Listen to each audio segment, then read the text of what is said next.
Athletes enter day 2 down under with the Enter Sandman workout. 3 rounds of descending calories on the ski erg with increasing reps on the sandbag to overhead, with a front rack carry to complete each round. The rep scheme and identical weights for both men and women would prove an easier task for the men's side to complete within the 9-minute time cap. Making light work of the sandbag, James Newberry and Matt McLeod would go 1-2. I guess when we do heavy weight or object over shoulder, it's usually a dead ball. So it's a sphere and it's filled almost to the brim. So you've got a bit of control over it because you do it all the time.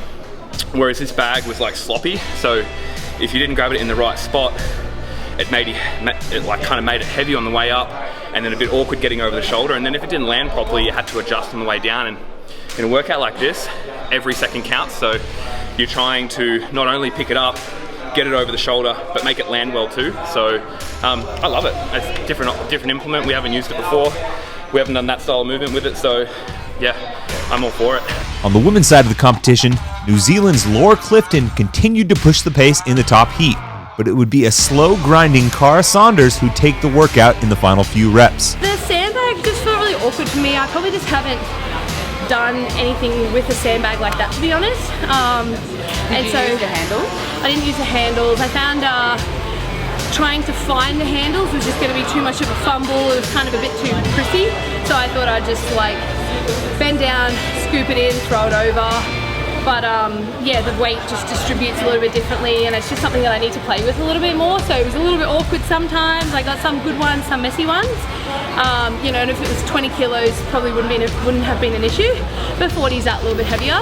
The first team event left nowhere to hide with 60 reps of synchro dumbbell clusters at 35 and 22.5 kilos respectively. The 6-minute time cap would prove just too tight for all the teams. Team Mayhem Independence would get the closest, just a few reps shy of completing the workout. The dumbbells remained on the floor for the individual competition. Event 6 would see a 500-meter row, 50 dumbbell deadlifts, and 50 dumbbell thrusters. Cara Saunders would once again take the event again with Laura Clifton just behind. Really, you could punch your ticket this weekend. Is the aim to make it to the CrossFit Games? That would be like a lifelong dream, a huge goal, but yeah, we'll see how the rest of the weekend pans out. So the dumbbell thrusters would prove to be the breaking point for most athletes. While Baden Brown came away with another 100 points on the men's leaderboard, Phil Hesketh was a close second, and he told us those 50 reps were where the workout really began. Oh, yeah, it was a good workout. Like, I mean, it was almost like became so much more relevant towards the end. So like the 500-meter row was basically a nothing buy-in. Like I was rowing a 155 pace, like super easy. The deadlifts were kind of just there to be annoying pre-fatigue before the thrusters, and then they were awful.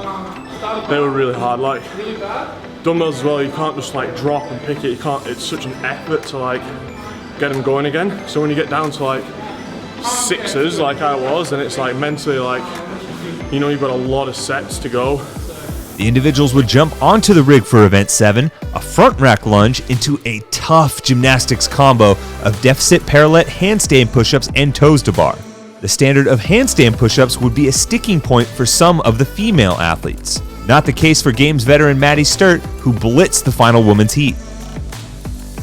It'd be fellow Forte Method athlete Jay Crouch who'd take the event for the men, with Australia's golden child Baden Brown following closely behind.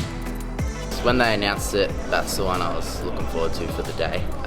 The last 2 events before that, I was finished average and a bit unmotivated, but that one I knew I was going to do good at, and that was the plan. Teams wrapped up the day with a true test of teamwork, having to synchronize 30 muscle-ups, ring, and bar into 30 hang power cleans, 30 shoulder to overhead, and 30 lateral burpee over the bar. Teams smashed the 12-minute time cap, with Star Strength Black and Mayhem Independence continuing to be inseparable at the top of the leaderboard. A surprise final event was revealed to teams on the competition floor, but it would be an individual effort. Each athlete was given 4 minutes to complete a 400-meter sprint on the assault runner before an ascending rep scheme of dumbbell deadlifts per athlete into a max effort of ground to overhead.